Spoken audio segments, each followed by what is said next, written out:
I'd like to start looking now at how you feel about lighting rather than being show specific. What do you think lighting should achieve? No, you put the cat amongst the pigeons, haven't you? I mean, theoretically, as an old theatre lighting man, the lighting shouldn't actually interfere. But as a new theatre, lighting has become dominant, isn't it? You know, most of these artists would be lost without their lighting. But in my day, no. And I still think that's a little bit sad. I mean, I can remember doing a show, well, I did Marlene Dietrich, when she was at the Civic. And that lighting was superb, but didn't really interfere with the artist. Now, did Joe Davis come out to do that? Because I know he was her lighting designer. A little funny story there. I had his design, and I had a Frenchman who couldn't speak English, and I couldn't speak French, you see. We got along very, very well. And one little snippet, she was doing, in a rehearsal, doing La Vie en Rose. And I did it, and she exploded, you see, screaming, saying, "That's not La Vie en Rose." So I bumped him and I said, "What the..." By that time, she'd called me everything she could possibly think of until I physically dragged him out of my box. And I said, "Talk to her." And he said, "Oh, not La Vie en Rose." But no, Joe Davis didn't come out. That was about the first time I really worked with a big plan. And I didn't have to do anything myself. It was all done for me, right down to the last colour, you know. Which makes it a lot easier. Certainly. And once you'd solved the La Vie en Rose problem, did you get on with her after that? You know, she's a strange lady. She literally never spoke to me. Don't forget, I'm behind her. And poor Peter Terrine, I think he aged many years for that show. And when he got to the airport with her, and he made Peter put a piece in the paper thanking Manny Manham and myself. Anytime I ever had anything to do with her. The whole article. And I said to Peter, "Why don't you just give us the money, forget the advert?" And he said, "I had to send it to Paris to her." Right. But that's the only.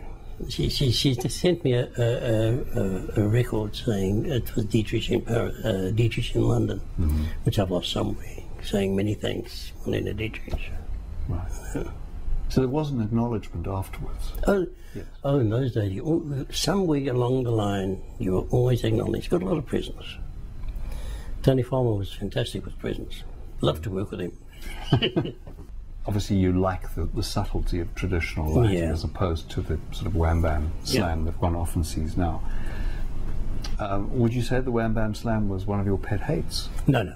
I'd say it's very necessary. It's just not my style. Were there any other lighting designers around who inspired I'm trying to think. I don't think there was another lighting designer. Not that I can think of. It was really you and Joe in that period. That was it. And we sort of just did it as we went along, you know. Hang that up there, that looks good. Okay, we'll keep that in. You know, try a bit of a shadow there. That's great. After you'd done Dietrich and you'd seen the Joe Davis plot, did you move into doing any kind of lighting with that half in mind? Oh, look, you always use that. You know, there was some very subtle stuff there. Really was. And I mean, I think I did Russ Conway afterwards. And I used a bit of Dietrich's magic there, you know. Right. And he had a little Jewish manager. A real nice guy, Russ. And every night he used to send a message around to me. "Don't change anything, it's bloody marvellous." And I'd say, "Keep the compliments, send the checks," you know. And on his last night, he sent for me. And I thought, here it comes, that must be a nice present, this one. And he thanked me, he said, "You must come to England." You know, I said, "How do I get there, rowboat?" And he said, no, this is for you. And he gave me a lovely picture saying Russ Conway with many, many thanks. But he was a lovely guy, lovely artist. You left the Civic, Yeah. and you went back to African Consolidated for a while. No, I left the Civic and I went into the electrical game. Mm-hmm. And then Joe joined NAPAC. And he called me up and said, I want to work for NAPAC. Right. So I worked for NAPAC here at the Alhambra for 7 years. Mm-hmm. Lots of designers, plenty of designers. Right. And Joe and I ran that. And then Sir Kennicall got hold of me and said, please, would you like to join us? Because we need somebody at the Coliseum. Mm-hmm. And I think I was ready for a move, you know. Right. So packed my bags and I went off back to Joburg. And I stayed there till the Coliseum closed. And then came back here and started this little business, and that's it. Mm. Now, if you were at the Coliseum up until it closed, Yep. were you then involved in the reopening of His Majesty's at all? No. Because that was sort of No, concurrent. the strange thing was Joe reopened His Majesty's. Mm-hmm. Of the shows that you worked on, which would you say is the show you were most proud of? That's a curveball. I would say Dietrich. Mm-hmm. I would say Dietrich. Well, it's got to be a highlight working with somebody of that stature. No, not for that. Mm-hmm. It's for the quality of the lighting. Mm-hmm. No, I didn't like it as a show. Mm-hmm. Wasn't mad about it as a show. Right. But the quality of the lighting was something else again. As Joe Davis was a genius, you know. He's mixed those colours. Fantastic. What else do you remember about that design? It just worked, if you know what I mean. Everything flowed one into the other. And it just worked without any effort.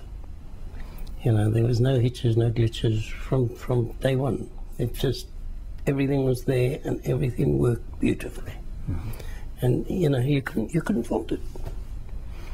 If you ever had a fault, it would be one of the follow spotters making a miss, but even they didn't, you know. It was beautiful. So you left the industry then just once the Coliseum had closed? Yeah. So you were never part of the moving light generation at all? No. And you don't look at all sorry about that? not even that much. I had a good innings. I would say in the golden years, you know. Mm-hmm. To me, those were the golden years. Those actors, you know, your Ziggy, your That's Siegfried Maynard. Hmm? Siegfried Maynard. Yeah. Yes. And Patrick Maynard. You know, I worked for them all. And it was just a different, it was the golden years. Hugh Rouse, Stuart Brown. He fell asleep in a Man for 4 Seasons. That takes some doing. Well, he was a jury, and he just had to sit there. And one night I looked, and I thought, Stuart. Dave, thank you very much. Thank you very much. Lovely chatting to you.